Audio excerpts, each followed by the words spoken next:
Ito lang po, sorry po kasi po kayo po ay naghahangad na kumatawan sa mga vendors eh. Kaya po siguro nararapat din po natin malaman ang background po ng kakatawan sa kanila sa mga nakikinig ngayon sa atin na vendors. If I may guide you, ma'am, ngayon pong taon na ito, 2 kontrata po ang pinirmahan ninyo. Kayo po si Marilu, si Marilu. Baka lang po. Ano po? Baka lang po. Opo. Ma'am, hindi po yan baka. Totoo po ito. Hawak ko po, ma'am, itong kontrata. Okay. Opo. 2 kontrata po ang pinirmahan. Dito po sa DPWH, para po sa kontrata. Ang isa po dito ay sa May Kawayan. Ang isa po naman ay sa Marilao. Opo. Ang halaga po ng 2 kontratang ito, para po dito sa Marilao ay 95,042,722.92 pesos.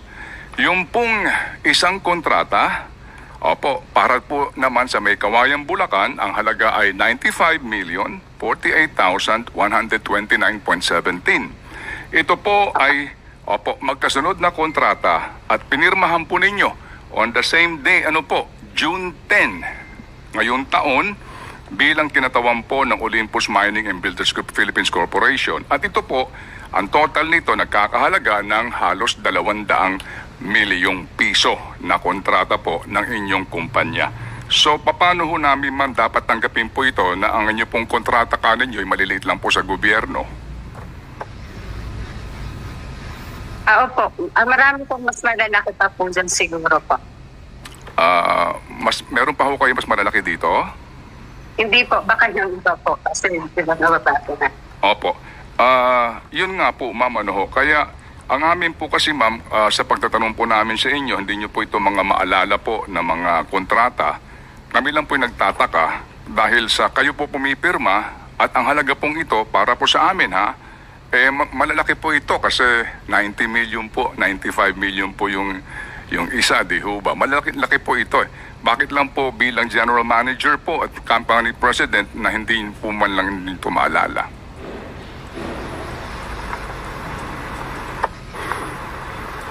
Opo. Opo. Hindi ko po talaga maalala sa yung hindi ko lang talaga siya maalala. Opo. Kailan kayo nakatanggap ng notice to proceed sa mga proyektong ito, ma'am?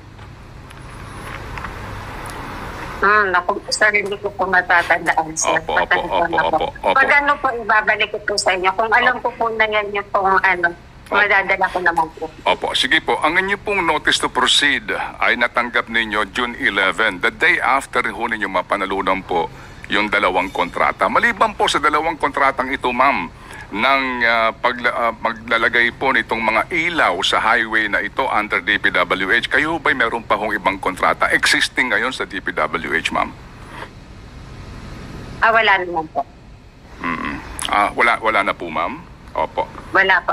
Opo. Sige po. So, ma'am, salamat po na marami. Kasi kami lang po humihingi ng pangunawa kasi nga po, alam niyo kapag tayo po ay kakatawan sa mga particular pong sektor, mas mainam nga din po malaman po natin yung inyo pong business interest.